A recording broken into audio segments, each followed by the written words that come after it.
Hello दोस्तों, आपका स्वागत है चंपारण एजुकेशन में। दोस्तों, आप हमारे चैनल को सब्सक्राइब कीजिए और हम आपको हर एक सब्जेक्ट बिल्कुल अच्छा ढंग से पढ़ाएंगे।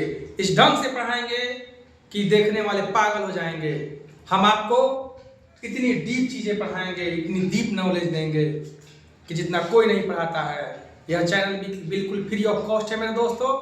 आप हमारे चैनल को सब्सक्राइब कीजिए और अपने आप को ज्ञानवान बनाइए।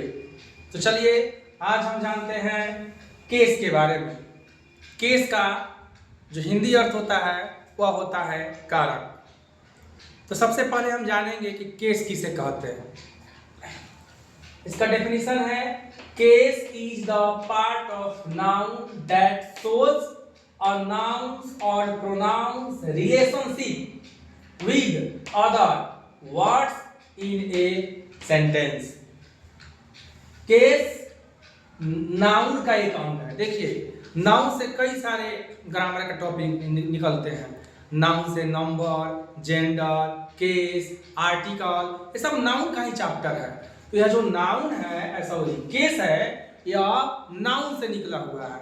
आप जानते होंगे कि जितने भी इंग्लिश ग्रामर के शब्द हैं उनको 8 भागों में बांट दिया गया है, जिसे पार्ट्स ऑफ स्पीच कहते हैं, और उसी से ग्रामर का कोई भी टॉपिक निकलता है। तो यह जो केस है वह नाउन का एक अंग है, जो किसी नाउन या प्रोनाउन का संबंध वाक्य के दूसरे शब्दों के साथ दिखाता है।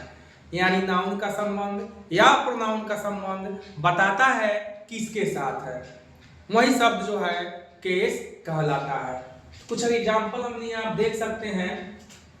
Ram's brother is intelligent. Ram का भाई, यहाँ पर देखिए एपोस्ट्रोफी एस लग जाने का मतलब वहां पर आता है का, की, के। राम का भाई, किसका भाई?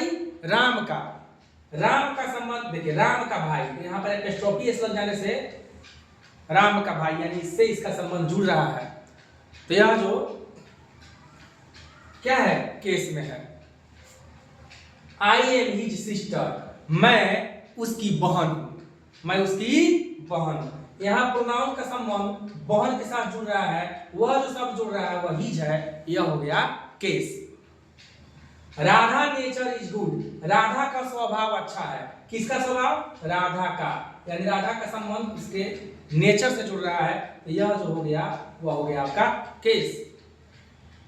हिज ब्रदर इज काइंड, उसका भाई दयालु है। किसका भाई? उसका भाई। देखिए यहाँ पर हिज ब्रदर, ये से इसमें रिलेट कर रहा है सेंटेंस को। यह जो शब्द है इसके साथ जुड़ रहा है, यह हो गया आपका केस। अब देखिए काइंड्स ऑफ केस, केस के भेद जानेंगे। तो केस के 3 भेद होते हैं। एक में होता है नोमिनेटिव केस, कर्ता कारक, दूसरा होता है ऑब्जेक्टिव केस, कर्म कारक, और तीसरा होता है पोसेसिव केस, संबंध कारक।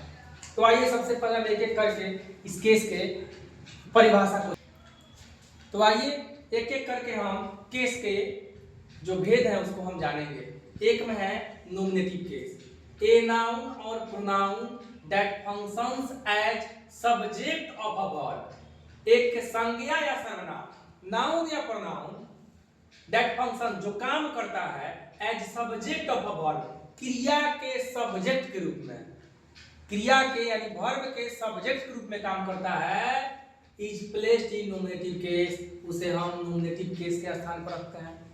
यानी क्रिया के सब्जेक्ट के रूप में जो काम करता है उसे बोलेंगे हम नोमिनेटिव केस। अब कहिएगा सर, क्रिया अर्थात वर्ब क्या है? तो वर्ब वह शब्द है जिससे कुछ होने या करने का बोध होता है। खाना, पीना, उठना, बैठना, सोना, गाना, नाचना, चलना, आना, जाना, रोना, हंसना, ये सारे के सारे शब्द क्या है? वर्ब है। और उसके सब्जेक्ट के रूप में जो कार्य करे, सब्जेक्ट मतलब जिससे जो कुछ करता है, करने वाले को सब्जेक्ट बोलेंगे। जो कुछ करता है वह सब्जेक्ट हो गया, कर्ता, इसलिए इसका नाम है कर्ता कारक।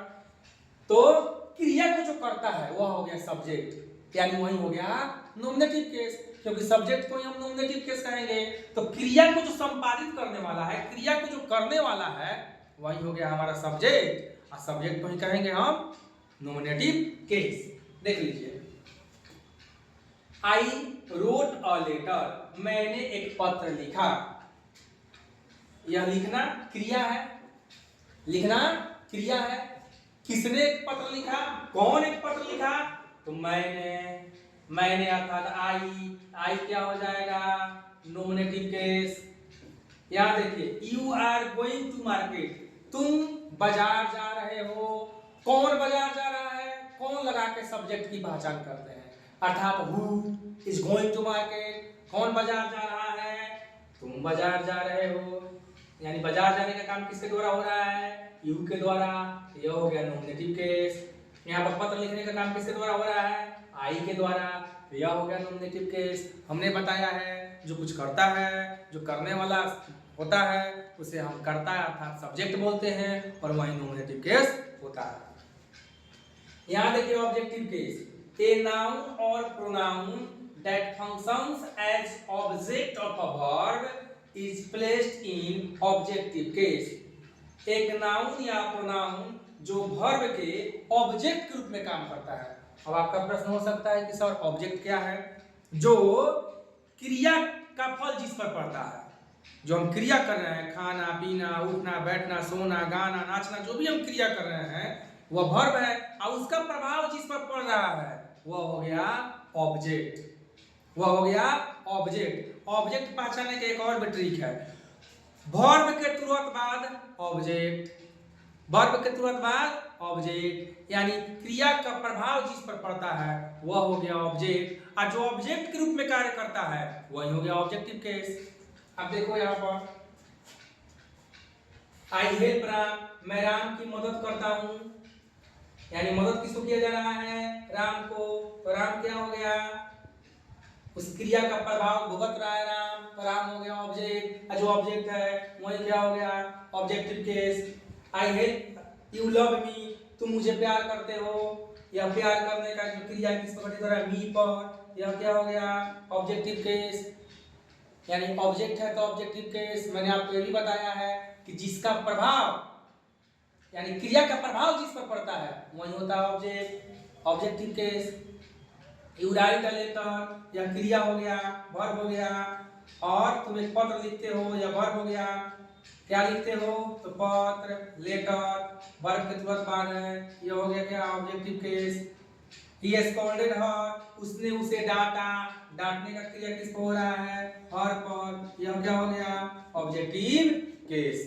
तो इस तरह से हमने जाना केस के बारे में, केस के पार्ट के बारे में, इसके काइंड्स के बारे में, नॉमिनेटिव केस, ऑब्जेक्टिव केस के बारे में। कल के वीडियो में हम आपको पोसेसिव केस, जो नेक्स्ट वीडियो आएगा, और उसके बाकी जो फंक्शंस है उन सभी चीज़ों के ऊपर हम चर्चा करेंगे। दोस्तों आप हमारे चैनल को सब्सक्राइब कीजिए, लाइक कीजिए और दबा के शेयर कीजिए। बहुत बहुत धन्यवाद।